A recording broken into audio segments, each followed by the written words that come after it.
Hello, everyone. My name is Matt, and today I'll be talking about a cross cultural review of music discovery in the digital age.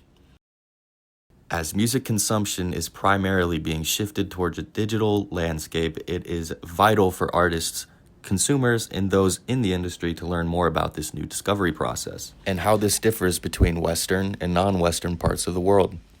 Let's take a moment to reflect upon how we currently find our new music. We can get it through playlists being offered by each service.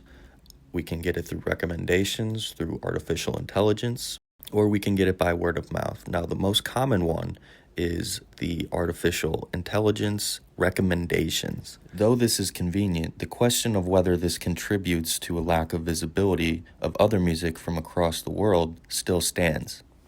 Researcher Evan Elkins claims that streaming services like Netflix and Spotify present themselves as tools for global connection, promoting the idea that they bring people together across cultures.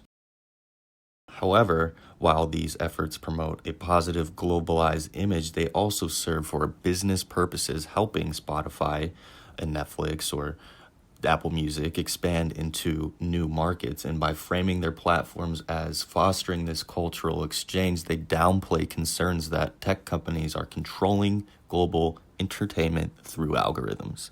Researcher Gavin Carfoot points out that the genre of world music is often framed through a Western perspective, where music from non-Western cultures is treated as something to be discovered by Western audiences. And this way of thinking comes from the history of colonialism, where Western culture is seen as the center and everything else is placed around it. But music isn't something just to be found, it's something that moves, evolves, connects, and instead of thinking about music as this one way of discovery, we can embrace interculturalism. And it's a way of seeing music as an ongoing exchange where different cultures can shape and influence each other. And by shifting from discovering quote unquote music to participating in this exchange, we open up new ways to appreciate and understand sound across cultures. We're straying away from data, but we're moving towards interculturalism. But in this day and age, algorithms, data, artificial intelligence, it's not going to go away anytime soon. So we need to design these systems with the user in mind.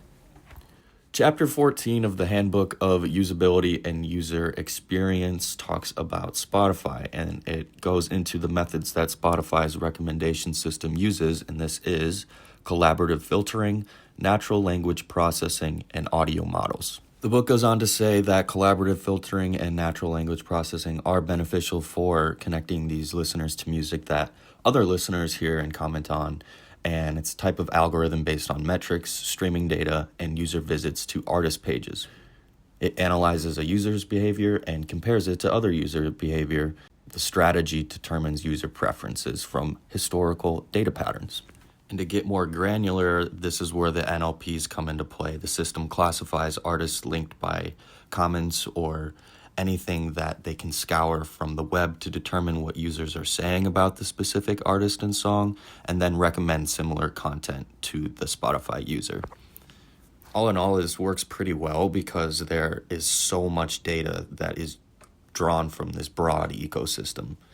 And then the book goes into user interviews, and essentially the end all be all is that these users don't know how they're getting recommended these songs, even if they enjoy them. So moving forward, improving recommendation explainability is important. So the NLP could say, instead of just suggesting the song, it could be like, you may like this because it shares a similar rhythm or style, but it comes from a different cultural background.